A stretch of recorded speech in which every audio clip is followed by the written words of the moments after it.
Mandarina Narraciones.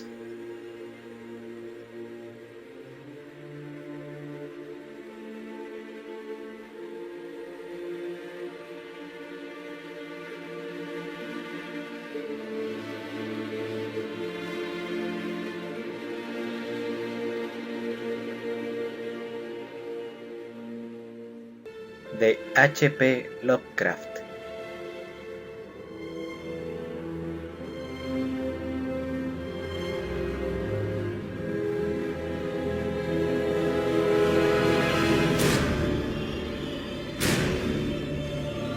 En las montañas de la locura.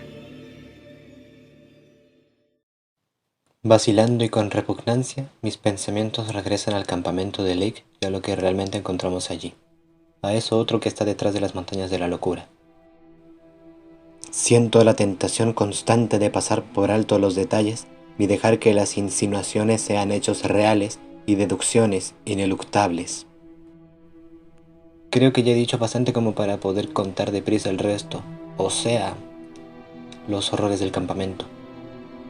He hablado del terreno en el que el viento hizo estragos, de los refugios dañados, la maquinaria en desorden, la inquietud de nuestros perros, los trineos y otras cosas desaparecidas, de la muerte de los hombres y los perros, la ausencia de Gitney y un animal y de 6 ejemplares biológicos enterrados por dementes, cuyo tejido extrañamente conservado, a pesar de todas las lesiones en su estructura, para proceder de un mundo desaparecido 40 millones de años antes. No recuerdo si he dicho que al contar los cadáveres de los perros notamos que faltaba uno. Entonces, no dimos importancia a este hecho. Solo Danforth y yo hemos pensado en él. Las cosas principales de que aún no he hablado tienen que ver con los cadáveres y a ciertos aspectos muy sutiles que pueden o no revestir de una lógica odiosa e increíble al aparente caos. En aquel momento, hice lo posible para que los hombres no pensaran en ellos, pues era tanto más sencillo, tanto más normal, atribuirlo todo a un acceso de locura por parte de algunos de los miembros de la partida de Lake. A juzgar por las apariencias, aquel viento demoníaco de las montañas debe haber bastado para enloquecer a cualquiera en medio de este centro de misterio y desolación. Lo más normal de todo era, claro, el estado en el que se hallaban los cadáveres. Todos habían pasado por algún conflicto terrible y aparecían desgarrados y despedazados de un modo feroz e inexplicable. Por lo que podíamos ver, la muerte en algunos casos había sobrevenido por estrangulación o laceración. Era evidente que los perros habían comenzado, pues el estado en el que se hallaba el corral torpemente levantado era prueba de que se habían escapado.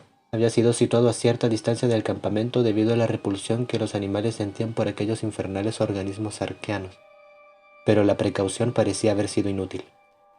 Cuando se vieron solos en medio del monstruoso viento, tras débiles muros de insuficiente altura, deben haberse lanzado fuera del encierro, empujados quizás por el viento, quizás por algún olor sutil, cada vez más intenso, que procediera de los ejemplares aquellos. Es imposible decir. Pero ocurriera lo que ocurriera, todo aquello era odioso y nauseabundo. Será mejor dejar de lado los escrúpulos y decidirme a contar lo peor, pero afirmando categóricamente, basándome en observaciones directas y deducciones rigurosas hechas tanto por Danforth como por mí, que el desaparecido Gitney no tenía la menor culpa de todo aquel espanto. He dicho que los cadáveres estaban terriblemente despedazados. Debo añadir que habían sido cortados y mutilados de una manera curiosa, fría e inhumana. Lo mismo ocurrió con los perros que con los hombres. De los cuerpos más sanos y corpulentos, ya fueran cuadrúpedos o bípedos, las masas de tejidos habían sido cortadas y separadas como por un carnicero muy cuidadoso, y alrededor de ellos habían regado sal, procedente de las saqueadas cajas de los víveres de los aviones, lo que provocaba las asociaciones más horribles. Todo ello había ocurrido en uno de los crudos abrigos, del cual había sido arrastrado del avión, y después del viento había borrado toda huella que pudiera dar alguna teoría plausible. Los fragmentos de vestiduras, arrancados con violencia de los cuerpos cortados, no daban ninguna pista.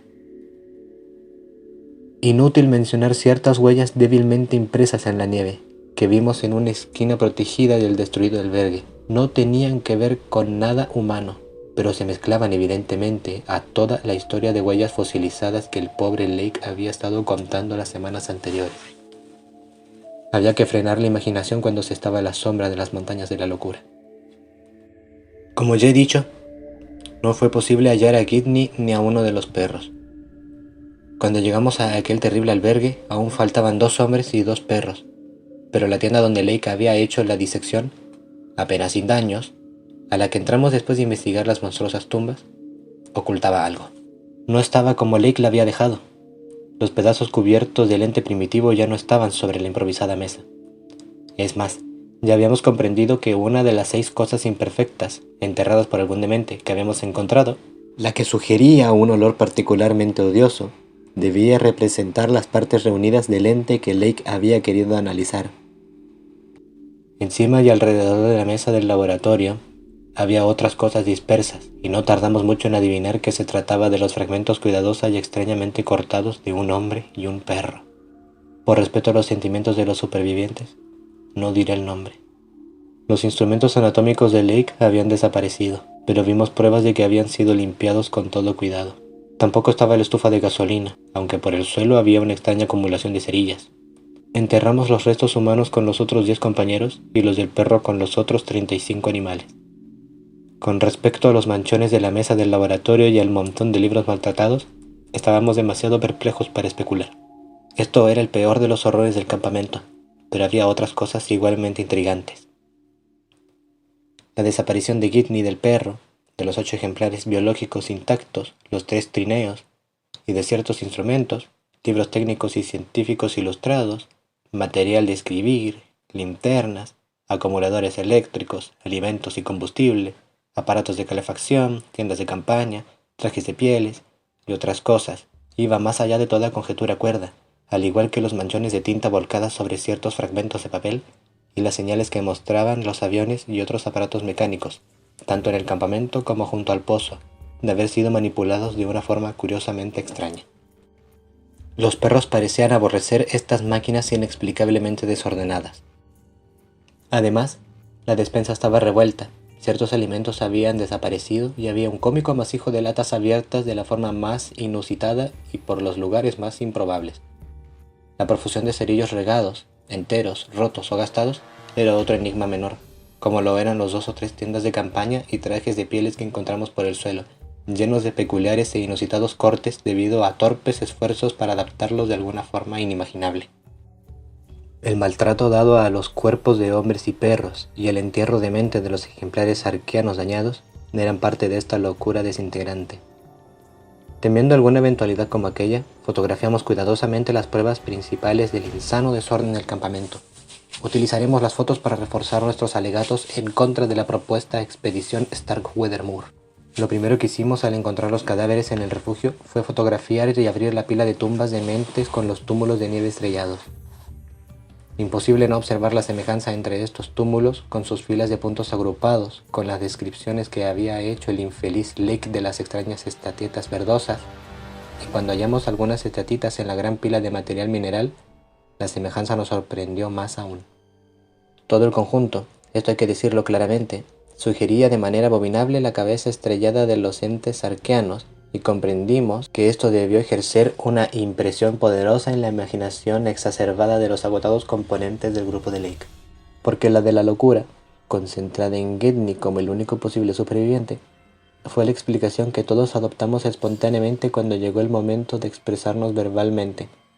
Aunque no sería tan ingenuo que niegue que cada cual debe haber abrigado sus suposiciones fantásticas que la cordura nos prohibía formular completamente. Durante la tarde, Sherman, Pavody y McTeague hicieron un recorrido completo por encima de todo el territorio, noteando el horizonte con gemelos de campaña, tratando de divisar a Gidney y al material desaparecido, pero todo fue inútil. El grupo informó que la titánica barrera de montaña se extendía interminablemente a ambos lados del avión, sin que disminuyera su elevación ni cambiara su estructura esencial. En algunos de los picos, no obstante, las formaciones cúbicas regulares y los bastiones eran más marcados y lisos, con un parecido doblemente fantástico a los restos de montes asiáticos que Roerich pintó. Las crípticas bocas de las cavernas parecían distribuirse de manera bastante regular en las negras cumbres sin nieve, y esto se repetía en el resto de la cordillera visible. A pesar de todos los horrores que nos rodeaban, conservamos un resto de curiosidad científica y de espíritu de aventura que nos permitió vagar por el reino desconocido, más allá de aquellas misteriosas montañas. Como dijimos en los cautos mensajes que enviamos, descansamos a medianoche después de aquel día de terror y asombro, pero no sin hacer un plan provisional para realizar, a partir de la mañana siguiente, uno o más vuelos por encima de la cordillera en un avión aligerado de peso, provistos de una cámara para fotografiar desde el aire y equipo de geología. Se decidió que Danforth y yo saldríamos primero, y despertamos a las 7 con el objeto de volar temprano. Pero fuertes vientos, que mencionamos en nuestro breve boletín al mundo exterior, demoraron la salida hasta casi las 9. Ya he contado el relato inofensivo que hicimos a los que quedaron en el campamento y que transmitimos al mundo exterior, cuando regresamos 16 horas después. Ahora tengo el terrible deber de ampliar ese relato llenando los misericordiosos vacíos con visiones de lo que vimos en realidad en el oculto mundo transmontano, con sugerencias de las revelaciones que han acabado por hundir a Danforth en una postración nerviosa. Quisiera que él añadiera unas palabras completamente sinceras sobre lo que él cree que solo él vio, aunque es posible que solo se tratara de una ilusión producto de su estado nervioso, y que fue quizá la gota de agua que colmó la medida de su razón, pero se niega firmemente a hacerlo. Todo lo que pudo hacer es repetir esas cosas sin hilación que susurra para explicar qué fue lo que le hizo propurrir en alaridos cuando ya el avión volaba de regreso por entre el paso montañoso que el viento castiga, después de la conmoción real y palpable que yo compartí. Será esto lo último que diga, si las señales evidentes de arcaicos horrores que aún sobreviven en lo que voy a revelar no bastan a disuadir a otros a meterse en el Ártico interior, o por lo menos de mirar muy adentro de la superficie de ese último yermo de secretos prohibidos e inhumano, de esa desolación maldecida por los Evos. No seré yo el responsable de males innombrables, quizá inconmensurables. Estudiando las notas que hizo Peabody en su vuelo de la tarde y verificándolas con ayuda del sextante, Danforth y yo habíamos calculado que el paso más bajo, el alcance nuestro en la cordillera, nos quedaba un poco hacia la derecha, a la vista del campamento y de 23 a 24.000 pies de elevación por sobre el nivel del mar. Hacia allí nos dirigimos, pues una vez aligerado el avión, al emprender el vuelo de exploración, el propio campamento, situado entre colinas que eran parte de una elevada plataforma continental, estaba situado a unos 12.000 pies de altura. De ahí a que la elevación que en realidad teníamos que alcanzar en el avión no fuera tan grande como parecía. Pero al elevarnos, sentimos gradualmente el aire enrarecido y el intenso frío, pues para mejorar la visibilidad dejábamos abiertas las ventanillas de la cabina. Llevábamos puestas, como es natural, las pieles más gruesas. Al acercarnos a los altísimos picos, oscuros y sombríos, por encima de las nieves agrietadas y de los glaciares intersticiales, observamos con mayor frecuencia las formas curiosamente regulares que se agarraban a las cuestas, y de nuevo pensamos en las pinturas asiáticas de Nicholas Roerich. El antiguo estrato pétreo, desgastado por los vientos, eran una comprobación plena de todos los boletines de Lake y mostraban que aquellos picachos se habían erguido en la misma forma exactamente desde una época muy antigua en la historia de la Tierra, hacia 50 millones de años. Era inútil tratar de adivinar hasta qué altura se habían elevado una vez, pero todo en aquella extraña región sugería oscuras influencias atmosféricas poco favorables a todo cambio, calculadas para retrasar el proceso climático habitual de la desintegración de la piedra. Lo que más nos fascinaba y perturbaba eran los cubos regulares, bastiones y bocas cavernosas que se amontonaban en las laderas de las montañas. Los estudié con los gemelos de campaña e hice algunas fotografías mientras Danforth llevaba el avión, y en ocasiones yo lo relevaba en los mandos, aunque mis conocimientos de aeronáuticos eran los de un aficionado, para que pudiera observar con los gemelos. Con facilidad se veía que el material de las formaciones era en gran parte una cuarcita arqueana de color claro, a diferencia del de cualquier otra forma visible en amplias zonas de la superficie general, y que en su regularidad era extrema e inexplicable, en una medida que el desdichado Lake apenas había sugerido. Como él dijera, los bordes se habían desprendido y aparecían redondeados por incontables cebos de salvaje desgaste, pero su solidez sobrenatural y el duro material del que estaban formadas las habían salvado de la desaparición total. La sustancia de muchas partes, sobre todo las más cercanas a las laderas, parecía ser la misma que la superficie rocosa circundante. Todo el conjunto se asemejaba a las ruinas de Machu Picchu, en los Andes, o a los cimientos primitivos de Kish excavados por la expedición del Museo de Oxford de 1929, y tanto Danforth como yo tuvimos a veces la impresión de estar frente a bloques ciclópeos separados que Lake había atribuido a Carroll, su compañero de vuelo. Cómo justificar tales cosas en aquel lugar estaba más allá de mis posibilidades. Como geólogo sentí una curiosa humillación. Las formaciones ígneas con frecuencia presentan extrañas regularidades, como el famoso Camino de los Gigantes en Irlanda, pero esta inmensa cordillera, a pesar de la sospecha inicial de Lake de que estaba formada por conos humeantes, era por encima de todo de una evidente estructura no volcánica. Las bocas cavernosas, cerca de las cuales parecían abundar las más extrañas formaciones, presentaban otro misterio, aunque menor, por la regularidad de su trazado. Como había explicado Lake en su boletín, eran aproximadamente cuadradas o semicirculares, como si una mano mágica les hubiera dado una simetría pronunciada. Su número y su amplia distribución eran notables y sugerían que toda la región estaba perforada de túneles, como un panal, cavados en estratos de tierra caliza. Nuestra mirada no pudo penetrar gran cosa en el interior de las cavernas, pero vimos que estaban al parecer libres de estalactitas y estalagmitas. Por fuera, la parte de las laderas montañosas adyacentes a las aberturas parecía ser invariablemente lisa y regular. Danforth pensó que las leves grietas y perforaciones causadas por el desgaste atmosférico tendían hacia formas poco habituales. Impresionado como estaba por los espantos y las cosas inusitadas que descubrimos en el campamento, insinuó que las perforaciones se asemejaban vagamente a los intrigantes grupos de puntos que aparecían sobre las estatitas verdosas, repetidas en forma tan odiosa sobre los túmulos de nieve concebidos por algún demente erigidos sobre las 6 monstruosidades sepultadas. Durante el vuelo nos habíamos remontado gradualmente sobre las colinas más elevadas, en dirección al paso relativamente bajo elegido. Mientras avanzábamos, mirábamos de vez en cuando hacia la nieve y el hielo en la ruta de tierra, preguntándonos si hubiéramos podido intentar aquel viaje con el equipo más rudimentario de algunos años antes. Para sorpresa nuestra, vimos que el terreno no era nada difícil para aquellos parajes y que a pesar de las grietas y de otros lugares escarpados, no hubiera sido improbable descubrir los trineos de un Scott, de un Shackleton, de un Amundsen. Algunos de los glaciares conducían a pasos desnudos, y al llegar al paso que habíamos elegido, confirmamos que no era una excepción. Apenas puedo explicar por escrito las sensaciones que experimentamos al disponernos a rodear la cresta y contemplar un mundo intocado, aun cuando no teníamos motivo para creer que las regiones al otro lado de la cordillera fueran esencialmente distintas de las que habíamos visto y atravesado. El aire de malévolo misterio de esas montañas y el opalescente cielo que como un mar nos atraía, entrevisto por los picos más altos, era algo sumamente sutil y tenue que no puede explicarse literalmente.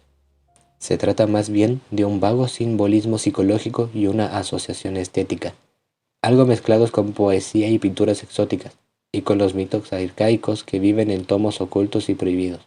Incluso en el estribillo del viento había una resonancia peculiar de malignidad consciente, y por un segundo pareció que el sonido entraba en un raro silbido o quejido musical de una amplia gama, mientras el viento entra y salía de las omnipresentes y resonantes bocas de las cavernas. Había en este sonido una nota turbia de reminiscente repulsión, tan compleja e inidentificable como las otras impresiones oscuras. Habíamos llegado, tras una lenta ascensión a una altura de 23.570 pies por el aneroide, y habíamos abandonado definitivamente la región de las nieves. Donde nos encontrábamos solo había cuestas rocosas y oscuras, desnudas, y el comienzo de ásperos glaciares, pero aquellos cubos y bastiones provocativos, las bocas de las cavernas que se repetían, añadían un elemento sobrenatural, fantástico, onírico. Tendiendo la vista sobre la fila de altos picos, creí ver el que mencionó Lake, con un bastión irguiéndose justo sobre su cima. Parecía medio perdido en una rara bruma antártica. la bruma que quizás explicará la primera impresión de vulcanismo que tuvo Lake. El paso estaba directamente ante nuestros ojos. Más allá había un cielo manchado de vapores humeantes e iluminado por el bajo sol polar, el cielo de aquel otro misterioso reino en el cual la vista humana nunca se había posado. Un poco más de altitud y habríamos ganado aquel reino. Danforth y yo, imposibilitados de hablarnos como no fuera a gritos entre el viento brillante y quejumbroso que corría por el paso y aumentaba el ruido de los motores sin amortiguar, cambiábamos elocuentes miradas. Y entonces, tras ganar la altura, miramos más allá de la memorable divisoria y por encima de los secretos desconocidos de una tierra antiquísima y totalmente extraña.